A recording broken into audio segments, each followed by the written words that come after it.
Sino officer? Sino officer? Ano nagsabi? Anong officer yan? Sa Primavera.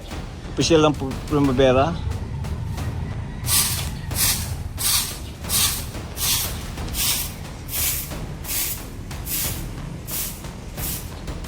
Nag-viral kamakailan ang post ni Raul C. Esperas tungkol sa kanyang mga pine tree sa kanto ng Bacolod Street at Cebu Street sa Primavera Homes, Antipolo, na pinatrim ng street sweeper ng Homeowners Association nang walang pahintulot niya.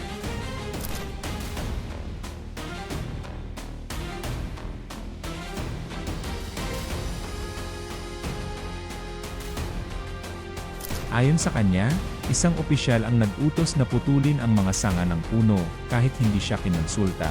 Kaya itinuturing niya itong opisyal na reklamo laban sa umano'y power tripping at labag sa batas na aksyon.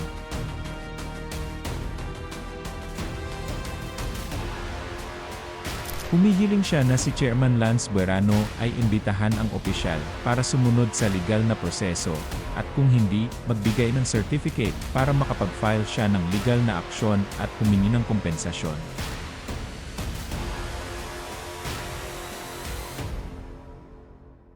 Maraming netizens ang nagbigay ng kani-kanilang opinyon. Ang ilan ay nagsabing ang puno ay nasa sidewalk at dapat maging ligtas ang daanan para sa lahat. Ayon sa isa naman, bahagi ng shared space ang kalsada, kaya dapat respetuhin ng lahat ang gamit nito. Kahit may karapatan sa HOA, may limitasyon pa rin ang individual na pag-aari sa mga pampublikong lugar. May ilan din na nagpaalala na maaaring nagdulot lang ito ng abala sa daan, at trimming lang naman ang ginawa, hindi tuluyang pagputol ng puno.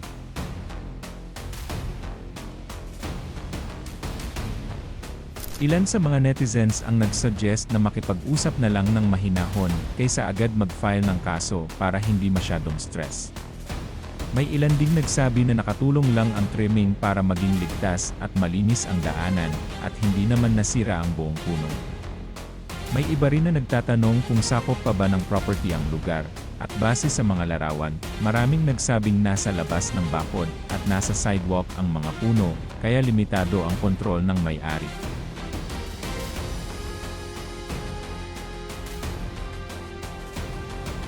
Sa huli, maraming nagsabi na dapat pa ring magbigay ng notice bago gawin ang trimming bilang respeto sa may-ari. Ngunit kinilala rin ng karamihan na para sa kaligtasan at kaayusan ng daan, tama ang ginawa ng HOA.